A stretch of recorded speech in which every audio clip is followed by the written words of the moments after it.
एक वक्त था जब लोग चांदी से ज्यादा सोना खरीदना पसंद करते थे, लेकिन आज का दौर ऐसा है जहां लोग चांदी की तरफ बढ़ने लगे हैं।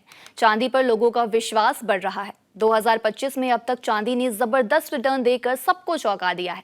जहां सोना इस साल 1 लाख रुपए प्रति 10 ग्राम की कीमत को पार कर चुका है, वहीं पहली बार 2011 के बाद चांदी की कीमतें 1,25,000 रुपए प्रति किलोग्राम पार पहुंच चुकी है।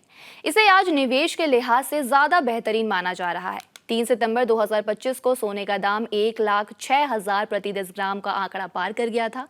लेकिन रिटर्न की बात करें तो चांदी ने 2025 की शुरुआत से अब तक लगभग 40% से ज्यादा का रिटर्न दिया है। वहीं पिछले एक महीने में चांदी 10% चढ़ा है। ये बढ़त सिर्फ आंकड़ों की बात नहीं है, बल्कि इससे जुड़ी कंपनियों और सेक्टर्स पर भी इसका सीधा असर पड़ा है। ऐसे में आज के इस वीडियो में आपको बताएंगे कि पिछले 10 सालों में चांदी ने कब कितना रिटर्न दिया है और ये जो बढ़ोतरी देखी गई है उसके पीछे की आखिर वजह क्या है। अजय केडिया एडवाइजरी द्वारा चांदी से रिलेटेड कुछ आंकड़े सामने आए हैं। इन आंकड़ों में बताया गया है कि 10 साल में चांदी ने कब कितना रिटर्न दिया है। ये आंकड़े मल्टी कमोडिटी एक्सचेंज यानी MCX द्वारा लिए गए हैं। तो चलिए इन आंकड़ों पर पहले एक नजर डाल लेते हैं। सितंबर 2015 से लेकर अगस्त 2016 तक चांदी ने 26.05% का रिटर्न दिया है। सितंबर 2016 से अगस्त 2017 तक ये रिटर्न -9.44% रहा। सितंबर 2017 से अगस्त 2018 तक के बीच रिटर्न -7.7% रहा। सितंबर 2018 से अगस्त 2019 तक का रिटर्न 27.4% रहा।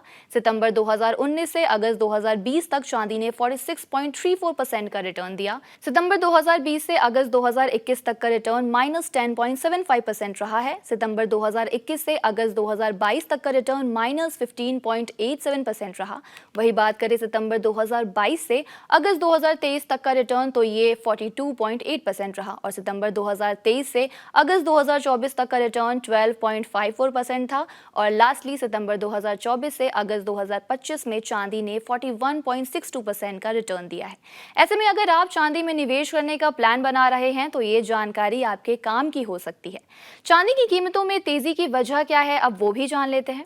कीमतों में तेजी की बड़ी वजह है अमेरिका की फेडरल रिजर्व द्वारा ब्याज दरों में कटौती की उम्मीद। ब्याज दरें घटने पर बुलियन मार्केट यानी सोना चांदी की डिमांड बढ़ती है, क्योंकि इनका रिटर्न फिर से और ज्यादा अट्रैक्टिव लगता है। इसी वजह से दुनिया भर के निवेशकों ने अब चांदी को एक सेफ विकल्प के तौर पर देखना शुरू कर दिया है।